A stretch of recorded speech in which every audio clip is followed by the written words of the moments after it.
Fire King just got a huge boost thanks to Phantom Nightmare's release, so today I'm going to teach you how to beat it. What's potion? You got Matt here, and welcome back to another competitive Yu-Gi-Oh video. The next evolution in Fire King is finally here thanks to Phantom Nightmare, and the deck has gotten so much better. But honestly, it's not even Fire King anymore. It is now officially Snake Eye Fire King. So if you're looking to play competitive Yu-Gi-Oh and you don't know how to beat this new Snake Eye Fire King deck, then you're going to want to stick around, because in this video I'll show you the best cards to play against Fire King, when to use those cards, the choke points and weaknesses of the deck, and even what decks are best suited to beat it. So if you're excited for the video and for the How to Beat series, then make sure to smash the like button. If this video hits 200 likes, I'll bring you more guides on how to beat the best meta decks. And if you like deck profiles, combo guides, meta discussions, and competitive Yu-Gi-Oh videos just like this one, you're gonna love this channel. So make sure to subscribe. And of course, let me know down in the comments which deck you want a How to Beat guide for next. But with that being said, here's the ultimate in-depth guide on how to beat Snake Eye Fire King in competitive Yu-Gi-Oh. Let's jump into it. Before we start talking about what the new Snake Eye Fire King deck wants to actually do, this is what the deck kind of looks like right now. You're going to notice something though. It looks very much like a pure Fire King deck, with a few of the monster ratios being reduced to account for a Snake Eye package. Now, a Snake Eye package is usually going to be between 8 and 10 cards, mostly made up of 3 or 4 different cards, being Bonfire, Snake Eye Ash, Poplar, and of course Snake Eye's Flamber's Dragon, and some decks decide to play Oak as well. And of course, because the deck is a fire deck with a bunch of level 1 monsters, the deck is obviously playing the Wanted package, which is about 5 to 6 different cards, including the 3 copies of Wanted, 1 to 2 Diabellstar, and the 1 original Sinful Spoils, which just so happen to get access to both the different engines in the strategy. With both engines being part of this deck, the deck has a lot of room for non-engine, usually between 12 to 15 spots for non-engine, which is quite a significant amount in the format today. But if you look at the new Snake Eye Fire King deck compared to the old Fire King deck from just a month and a half ago, you're going to notice something pretty different other than just the Snake Eye cards. And that's going to be that the deck doesn't need to play these consistency pieces anymore. Pot of Prosperity, Fire Formation Tenki are nowhere to be found in these lists, and the reason is pretty clear. The first is that the deck is already very consistent because of the 3 copies of Snake Eye Ash and Snake Eye Poplar, which are essentially 1-card combos. And on top of that, the deck doesn't want to lose to Droll and Lockbird any more than it already does, and adding in cards like Pot of Prosperity and Tenki don't advance your game plan any further, just get you access to additional cards that are more win more.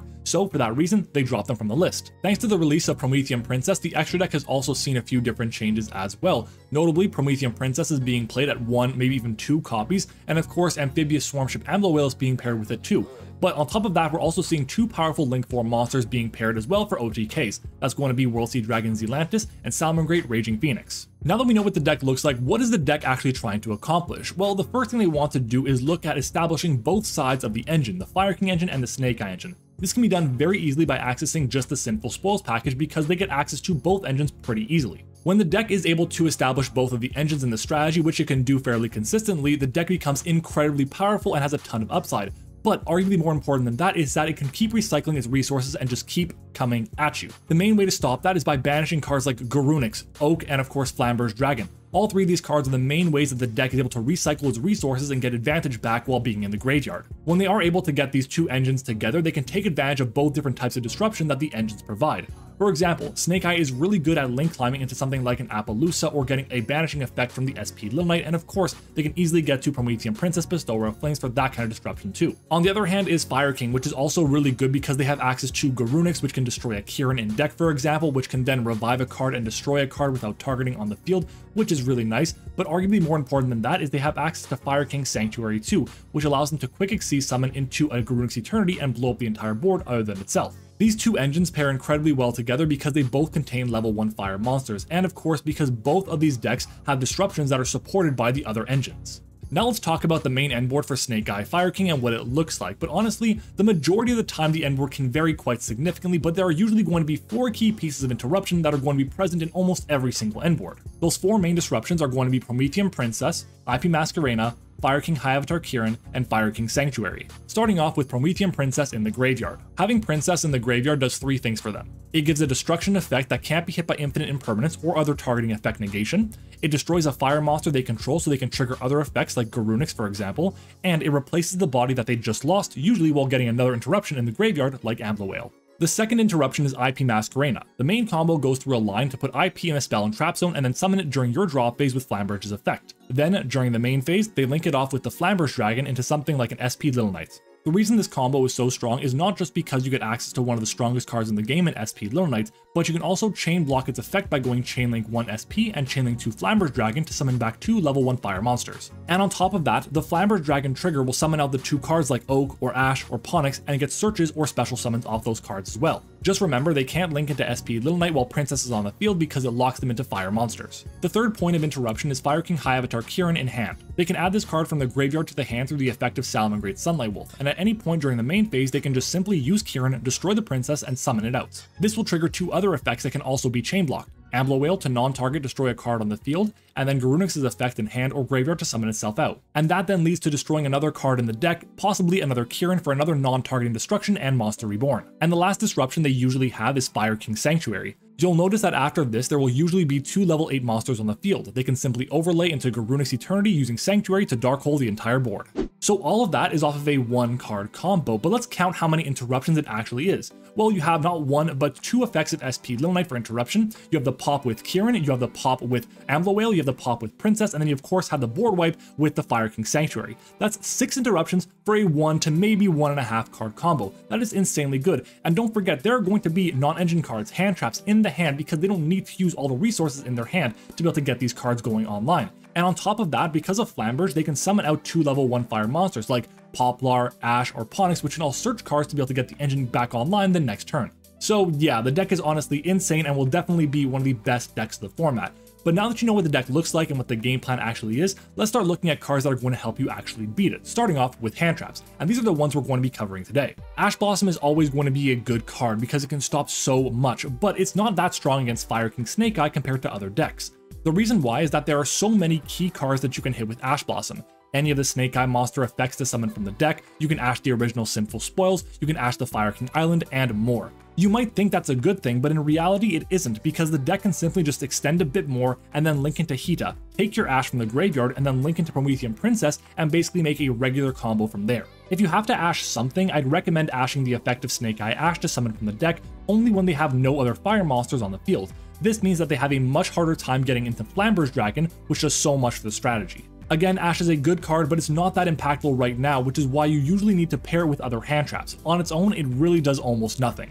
As for Joel and Lockbird, well, the deck itself searches quite a lot, but it doesn't really need to. If it starts with Ash or Poplar, it can basically set up a regular Snake Eye combo anyways through Joel and Lockbird, and if it starts with Sanctuary, you can set up a pure Fire King combo that way as well. Basically, the cards in both engines don't always have to be added to hand to activate their effects. You can get access to them pretty easily by either sending them to the graveyard through the effect of the Fire King cards, or summoning them directly from the deck thanks to the Snake Eye cards. But with all that being said, I personally believe that Joel and Lockbird is almost mandatory to be played in the main deck because a lot of the time, they don't start with the Ash or the Poplar or the Sanctuary. They start with the cards that search those cards. If they normal summon Ponix to get Sanctuary and you draw them here, they can't search with Island and their turn becomes pretty much over. They can't really extend unless they have access to Kirin or Birch or Diabellstar in hand. And if they start with Bonfire to search for any of the Snake Eye cards, using Joel and Lockbird is absolutely detrimental to the strategy.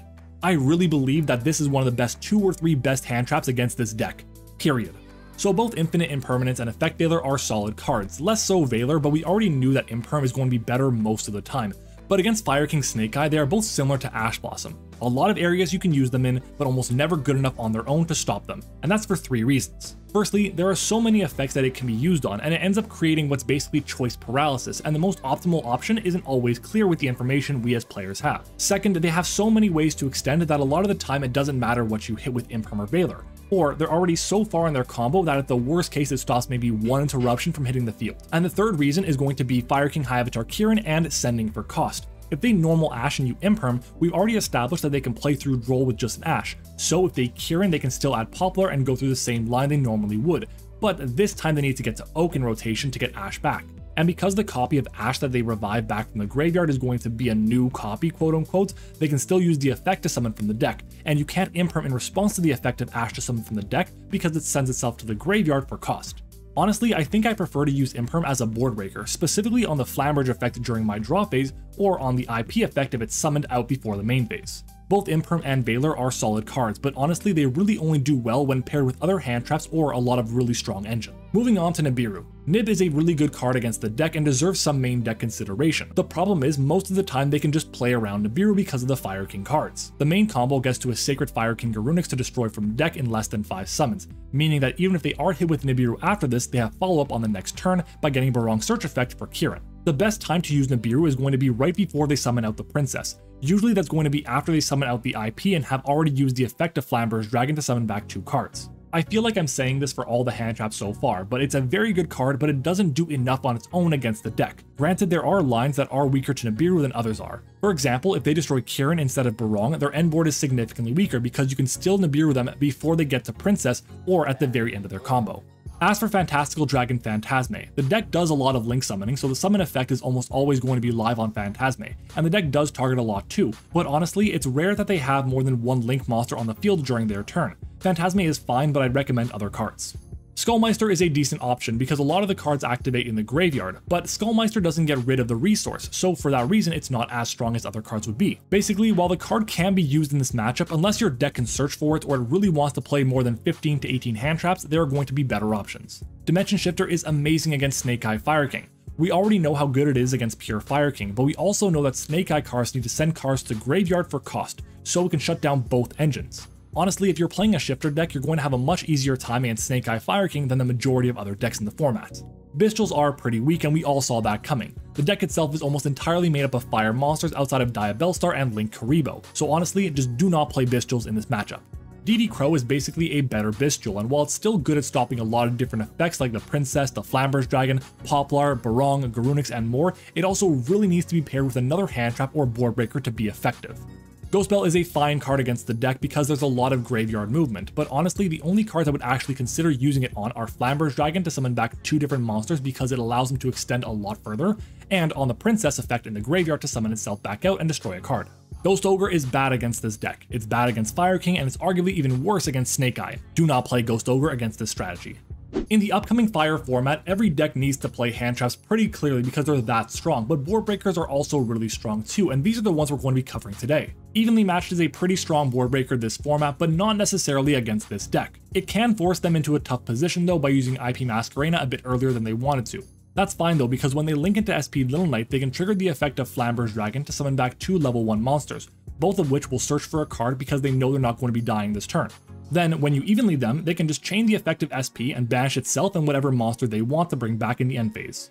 Now with that being said, if they don't go into IP or SP, it's still amazing because either way, you can get rid of the Fire King Island for their follow-up. The other issue I have with Evenly Matched is that there are so many cards that activate in the graveyard or the hand, like Princess, Garunix, and Kirin. I think while Evenly does deserve some side deck consideration, if this is your only answer to Snake Eye Fire King in the side deck, you're going to need to do a lot better. Dark Ruler No More does practically nothing against this deck. They just use Kirin in the hand and Princess in the graveyard to do everything they wanted to anyways. Don't use it against Fire King. Kaijus are below average but can be okay as long as you're not playing Dogoron because it's a fire monster. Lava Golem is really nice because you can get rid of 2 monsters, but it is a fire monster and that makes life really tough because they thrive on fire monsters. As for Sphere Mode though, most basic end boards the deck can produce are actually really weak to Sphere Mode because they have IP, Flamber's Dragon, and Ambler Whale, so you can get rid of all 3. But Flamberge will bring back 2 level 1 monsters, and just like that, Princess is online again. And just like Lava Golem, not every deck can play it because they need their normal summon. Change of Heart just forces a response pretty quickly. If you use it on IP or on the Flamber's Dragon, they can just link into SP and ignore it. And if you take the Ambler Whale or the Appaloosa, it just doesn't do enough work for you.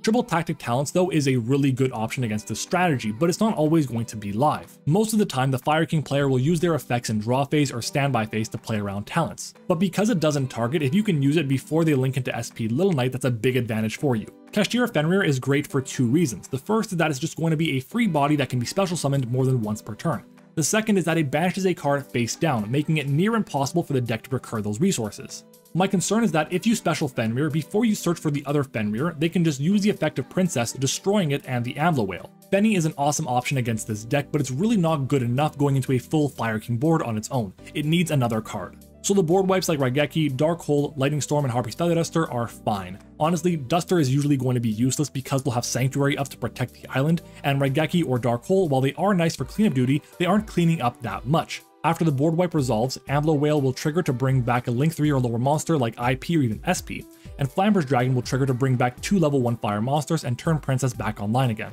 Finally, for Cosmic Cyclone, I like it a lot in this matchup because of 3 cards it can hit. The first is obviously going to be Fire King Island, forcing that trigger is really nice. The second is going to be IP while it's in the spell and trap zone, but after it's targeted by the Flamber's Dragon.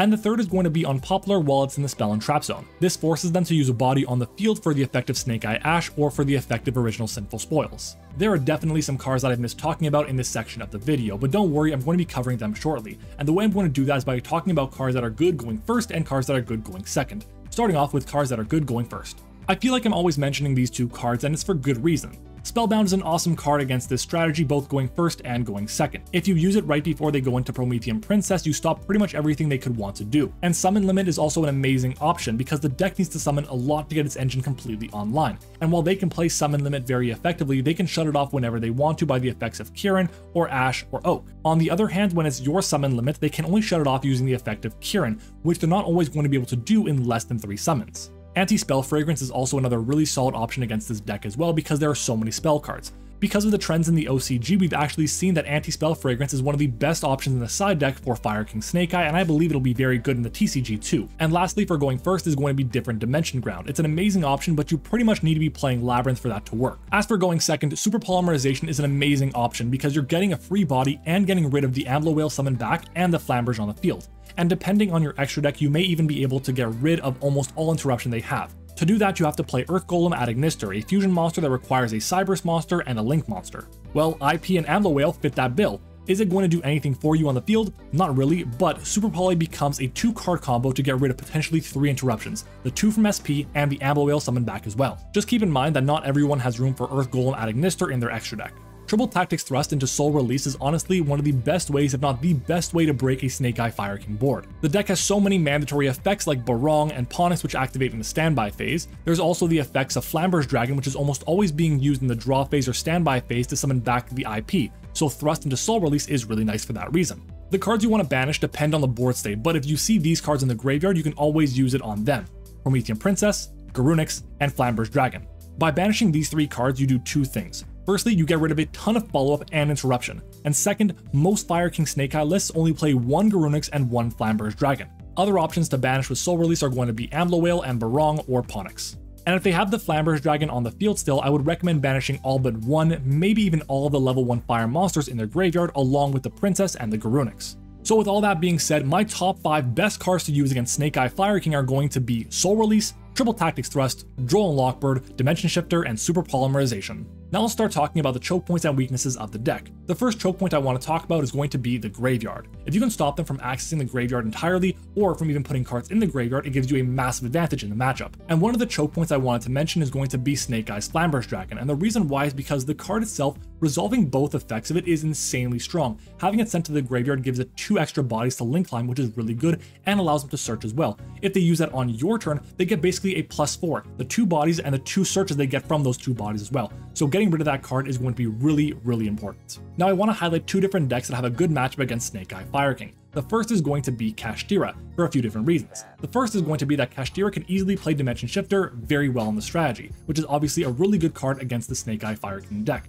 And the second is going to be that with the new Heat Soul variant, they can create a ton of powerful boss monsters, but they can also draw a ton of cards to get them into more hand traps, like Ash Blossom, Imperm, Veiler, Ghost Bell, whatever the case might be. And they also play Kashtira Unicorn, which rips out a copy of the extra deck monster that is most threatening, like either Promethean Princess or IP Masquerena or SP Little Knights. The other deck I wanted to mention is going to be Branded Despia, and that's for 4 different reasons. The first is going to be that Mirror Jade is a non-target banish, which is really good against this strategy. The second is going to be that they can easily protect their cards with something like a Branded Opening. They're also one of the few decks in the format that can main Super Poly and have it be part of their engine and part of their non-engine as well. And lastly, they don't need to keep bodies on the field to be able to combo off, which is really good against a deck especially like Fire King. And there you have it. You now know how to beat Fire King in competitive Yu-Gi-Oh! Now let me know down in the comments what you think of the video and what deck are you playing this format, and did I miss any ways to beat Fire King? If you made it this far in the video, you must have enjoyed it, so do me a favor and smash the like button. Remember, if this video hits 200 likes, I'll bring you more guides on how to beat the best meta decks. Make sure to follow me on Twitter and join the Discord server. Both are linked in the description, and of course, consider subscribing to the channel if you haven't already. We're on the road to 7,500 subscribers, and we can't get there without your help.